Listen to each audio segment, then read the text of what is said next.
हम ही को कातिल कहेगी दुनिया, हमारा ही कत्लेआम होगा। हम ही कुएं खोदते फिरेंगे, हम ही पे पानी हराम होगा। वक्फ ट्रिब्यूनल को संसदीय शब्द ऐसे बताया जाता है जैसे वक्फ ट्रिब्यूनल कोई मजहबी खाप पंचायत हो। और मंत्री जी, मैं इस सदन में अलग ऐलान ये कहता हूं कि जब भी इस देश की जमीन को लहू की जरूरत होगी, आपसे 2 कदम आगे इमरान खड़ा मिलेगा। ये मैं आपसे यकीन दिलाते हुए कह रहा हूं। मैं आज जद पे हूं तो इतना खुशगुमान न हो, चिराग सबके बुझेंगे, हवा किसी की नहीं।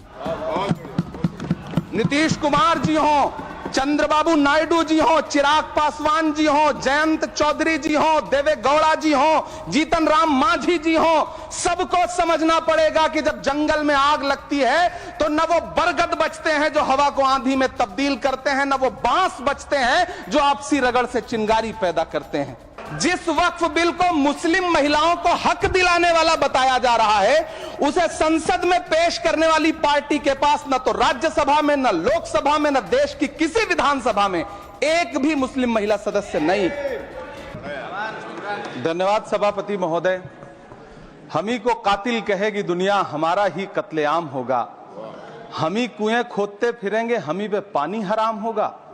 सभापति महोदय, सन 1947 में दिल्ली की जामा मस्जिद की तारीखी सीढ़ियों पर खड़े होकर के भारत रत्न मौलाना अबुल कलाम आजाद साहब ने कहा था कि मुसलमानों कहां जा रहे हो, यह है तुम्हारा मुल्क, यहां तुम्हारे आबाओ अजदाद की कब्रें हैं। उस वक्त मौलाना आजाद की ये सदाएं सुन करके लोगों ने अपने सरों की गठरियां उतार करके रख दी थी। आज उसी दिल्ली में मौजूद देश की संसद में एक बिल आया है जो हमसे उसी जामा मस्जिद की सीढ़ियों के सबूत मांगेगा, जो उन्हीं सीढ़ियों के पास अपनी कब्र में सोए हुए मौलाना आजाद को फिर से कब्र से सदा देनी पड़ेगी कि ये जो कब्र है वो मेरी कब्र है, ये किसी सरकार की जागीर नहीं है।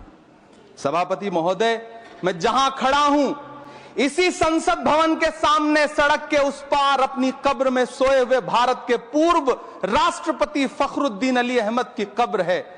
शायद अब उस कब्र से भी सदाएं आए कि ये कब्र मेरी कब्र है, ये सरकार की जागीर नहीं है। सभापति महोदय, मैं वक्फ कानूनों में किए जा रहे संविधान विरोधी बदलावों के खिलाफ बोलने के लिए खड़ा हुआ हूं। संविधान का आर्टिकल 14 हो, 29 हो, 30 हो, चीख चीख कर कहता है कि देश में सब बराबर के हकदार हैं। आर्टिकल 26 कहता है कि सबको अपने अपने मजहबी कामों के लिए मंदिर, मस्जिद, गिरजाघर, गुरुद्वारों का निर्माण करने का हक है और उसका रखरखाव का भी हक है।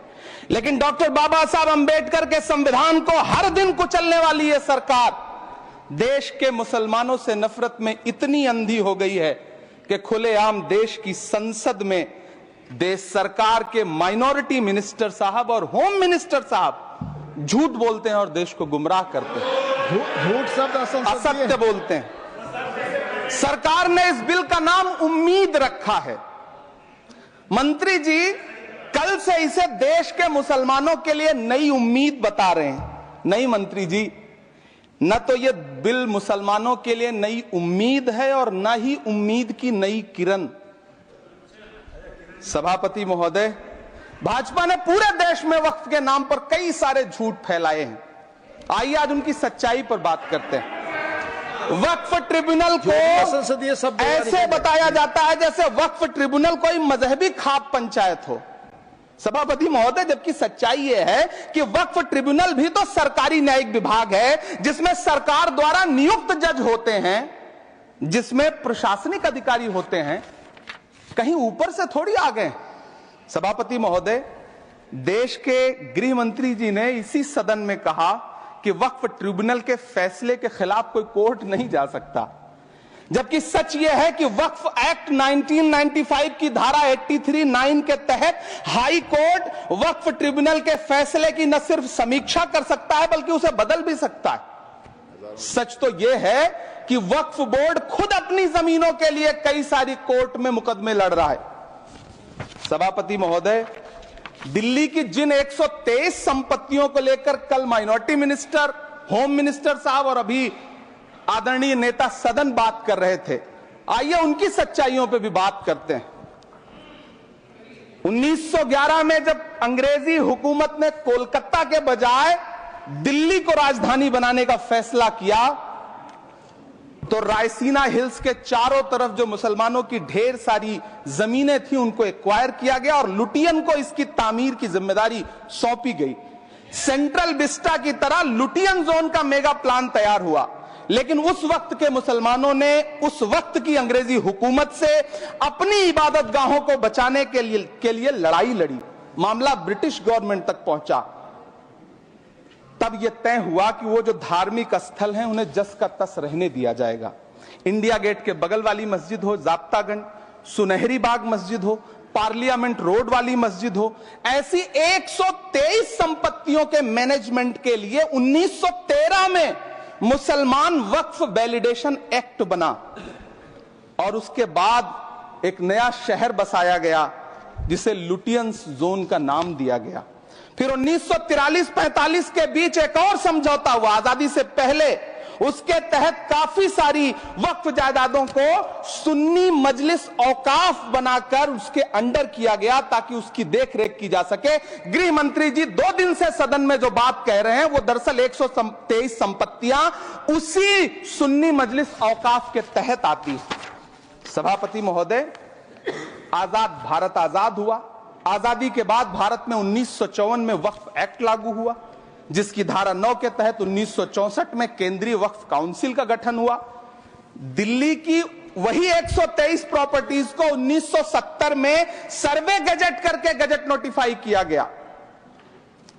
इसके निपटारे के लिए पूर्व प्रधानमंत्री इंदिरा जी के द्वारा 1974 में एक बर्नी कमेटी बनाई गई। बर्नी कमेटी ने 1976 में इन 123 संपत्तियों को दिल्ली वक्फ बोर्ड की संपत्ति होने की रिपोर्ट सौंपी। उस रिपोर्ट के आधार पर 1984 में कांग्रेस सरकार ने उन 123 प्रॉपर्टीज को दिल्ली वक्फ बोर्ड को सौंपने का फैसला किया, जिसके खिलाफ विश्व हिंदू परिषद कोर्ट गई। मामला 2011 तक पेंडिंग रहा। फिर 2011 में कोर्ट ने सरकार को आदेशित किया कि इसका निपटारा करो। तब 2013 में तत्कालीन यूपीए सरकार ने दिल्ली की उन्हीं 123 जायदादों को बर्नी कमेटी की सिफारिशों के मुताबिक वक्फ बोर्ड के हवाले किया। यही वो प्रॉपर्टीज हैं जिनके नाम से गृह मंत्री जी कल से कांग्रेस को कोस रहे हैं। फिर आई 2014 में भाजपा की सरकार, जो तब से इन जमीनों को हड़पने की साजिश कर रही है। जिस बिल को मुसलमानों के हुकूक की हिफाजत करने वाला बिल बताया जा रहा है, उसी को पेश करने के लिए और उस पर बात करने के लिए लोकसभा में भाजपा सरकार के पास एक भी मुस्लिम सांसद नहीं है। जिस वक्त, मैं लोकसभा कह रहा हूं, सुना करिए, जिस वक्फ बिल को मुस्लिम महिलाओं को हक दिलाने वाला बताया जा रहा है, उसे संसद में पेश करने वाली पार्टी के पास न तो राज्यसभा में, न लोकसभा में, न देश की किसी विधानसभा में एक भी मुस्लिम महिला सदस्य नहीं। कल किरण रिजिजू जी कह रहे थे कि रेलवे की जमीनें देश की जमीनें हैं, डिफेंस की जमीनें देश की जमीनें हैं। हां मंत्री जी, हैं, बिल्कुल हैं। ये जो वक्फ की जमीनें हैं, ये हमारे पुरखों ने धार्मिक कामों के लिए डोनेट किया है, तो हम भी तो इसी देश के नागरिक हैं, हम भी तो इसी देश के बेटे हैं, तो वक्फ की जमीनें भी तो इसी देश की जमीनें हैं। उनको पराया क्यों बोलते हैं आप? सभापति महोदय, अशफाकुल्लाह खान जब फैजाबाद की जेल में फांसी के फंदे पर झूल रहे थे, तो इसी देश की जमीन के लिए झूल रहे थे ना। सभापति महोदय, अंडमान की जेल में काला पानी की सजा काटकर अपनी जान देने वाले मौलाना फजले हक खैराबादी हो या शेर खान अफरीदी हो, वो भी तो इसी जमीन के लिए अपनी जान दे रहे थे ना। सभापति महोदय, पाकिस्तान के खिलाफ लड़ते हुए अपनी जान देने वाले महावीर चक्र विजेता ब्रिगेडियर उस्मान हो या पाकिस्तान के पैटर्न टैंक उड़ाने वाला परमवीर चक्र विजेता वीर अब्दुल हमीद हो, वो भी तो इसी जमीन के लिए अपनी जान दे रहा था ना। और मंत्री जी, मैं इस सदन में अलल ऐलान ये कहता हूं कि जब भी इस देश की जमीन को लहू की जरूरत होगी, आपसे 2 कदम आगे इमरान खड़ा मिलेगा, ये मैं आपसे यकीन दिलाते हुए कह रहा हूं। सभापति महोदय, मैं सरकार से कहना चाहता हूं, हमसे हमारी इबादत गाहें तो मत छीनिए ना, हमारे घरों पे बुलडोजर तो मत चलाइए ना, हमारी कब्रों में तो हमें सुकून से सोने दीजिए ना। सभापति महोदय, माइनॉरिटी मिनिस्ट्री का बजट कट करके, मुस्लिम बच्चों की स्कॉलरशिप बंद करके अब सरकार कह रही है कि हम वक्फ की आमदनी से गरीब मुसलमानों का भला करेंगे।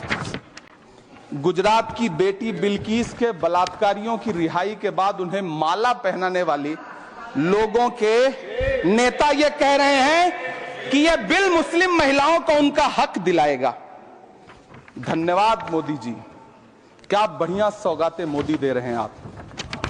पहले हमें गुजराते मोदी दिया, आप सौगातें मोदी दे रहे हैं। लेकिन यह सरकार इतना याद रखे कि इसी ठसक के साथ देश की संसद में सीए का कानून भी लाया गया था और कहा गया था बड़े बड़े भाषण देकर के कि पड़ोसी देशों से हिंदू भाइयों को ला करके यहां नागरिकता दी जाएगी। लेकिन मैं आपके संज्ञान में लाता हूं सर कि पिछले इतने दिनों में इनसे नागरिकता लेने के लिए 2000 व्यक्ति भी नहीं आए, जबकि इसके उलट इन्हीं की सरकार में पिछले 10 साल में 15 लाख से ज्यादा भारतीयों ने भारत की नागरिकता छोड़ करके दूसरे देश में जाकर के बस गए। यह हुआ उस कानून का अंजाम। सभापति महोदय, इसी तरह की जिद के साथ किसानों के खिलाफ भी कानून लाए गए थे। जिस तरह आज वक्फ के फायदे गिनाए जा रहे हैं, उसी तरह से किसानों को भी कृषि कानूनों के फायदे गिनाए गए थे। लेकिन अंजाम क्या हुआ? 700 किसानों की शहादत लेने के बाद सरकार को अन्नदाता किसानों के सामने घुटने टेकने पड़े और कृषि कानून वापस लेने पड़े। जिल्ले इलाही, जमहूरियत जो है वो नफरत और ठसक से नहीं चलती है, अकड़ से नहीं चलती है, उसमें सबकी हिस्सेदारी जरूरी है। कल देश के माइनॉरिटी मिनिस्टर ने लोकसभा में खड़े होकर एक शेर सुनाया था कि मुझसे कोई बदगुमान न हो, तो मैं उन्हें एक शेर सुनाना चाहता हूं कि मैं आज जद पे हूं तो इतना खुशगुमान न हो, मैं आज जद पे हूं तो इतना खुशगुमान न हो, चराग सबके बुझेंगे हवा किसी की नहीं। नीतीश कुमार जी हो, चंद्रबाबू नायडू जी हो, चिराग पासवान जी हो, जयंत चौधरी जी हो, देवे गौड़ा जी हो, जीतन राम मांझी जी हो, सबको समझना पड़ेगा कि जब जंगल में आग लगती है तो न वो बरगद बचते हैं जो हवा को आंधी में तब्दील करते हैं, न वो बांस बचते हैं जो आपसी रगड़ से चिंगारी पैदा करते हैं। सभापति महोदय, जब देश को मनमोहन सिंह साहब जैसा काबिल प्रधानमंत्री मिलता है तो देश को आरटीआई जैसा एक्ट मिलता है, सेज जैसा एक्ट मिलता है, मनरेगा जैसा एक्ट मिलता है, लिबरलाइजेशन मिलता है, राइट टू एजुकेशन मिलता है, नेशनल फूड सिक्योरिटी एक्ट मिलता है। लेकिन जब देश को सौगातें मोदी मिलती है तो क्या मिलता है? सीए मिलता है, फॉर्म्स लॉ मिलता है, आर्टिकल 370 मिलता है, इलेक्टोरल बॉन्ड जैसा एक्ट मिलता है और वक्फ अमेंडमेंट एक्ट जैसे बिल देश को मिलते हैं।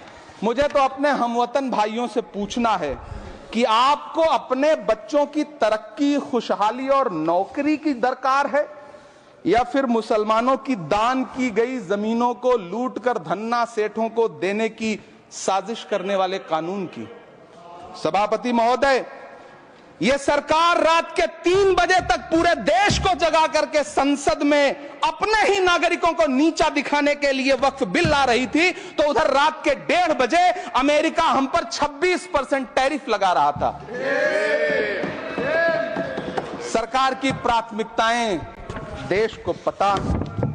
सभापति महोदय, मैं बहुत भावुक हूं आज, और मुझे अच्छा लगा कि आदरणीय नेता सदन जगत प्रकाश नड्डा जी ने बहुत अच्छी बातें भी की, मन से बातें की।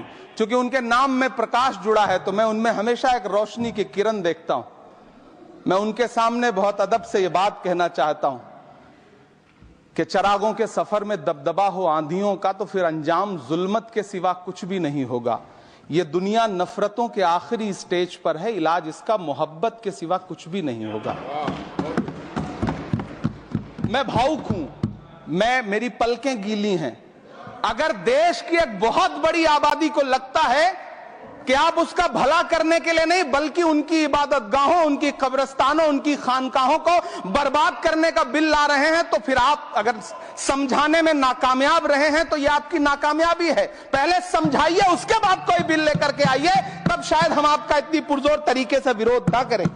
लेकिन सभापति महोदय, मैं अंत में सिर्फ इतना कहना चाहता हूं कि इस बिल में जो भी पॉइंट्स दिए गए हैं, बॉम्सी पोर्टल देख लीजिए, सरकार का झूठ आपको पकड़ में आ जाएगा। हम डरे नहीं हैं, हम सिर्फ सरकार से अपील कर रहे हैं कि हमें अपना समझिए। हम आपके अपने हैं, इस देश के नागरिक हैं, और आप ताकत में हैं। संख्या बल के आधार पर बिल हो सकता है आप पास करा ले, लेकिन आपको यह बात समझनी पड़ेगी कि हम तो वो तारीख हैं, जहनों में रहना है, जिसे कागजी पुर्जे नहीं जो फाड़ डाले जाएंगे। जिस जमीन पर मैं खड़ा हूं, यह मेरी पहचान है। आप आंधी हैं तो क्या मुझको उड़ा ले जाएंगे? आपको यह बात समझनी पड़ेगी।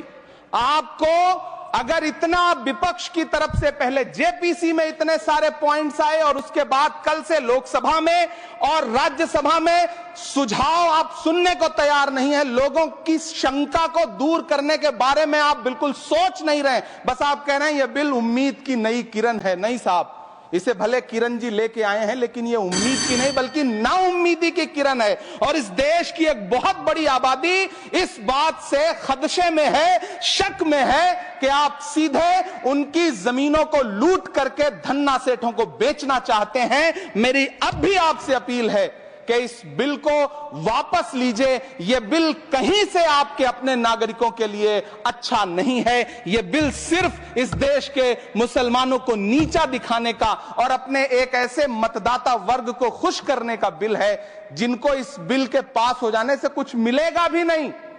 लेकिन आप एक नैरेटिव देना चाहते हैं, एक मैसेज देना चाहते हैं। मेरी आपसे अपील है कि कृपया ये जो सबका साथ सबका विकास का नारा है, इस नारे को रत्ती भर तो चरित्रार्थ कर दीजिए। बहुत बहुत धन्यवाद।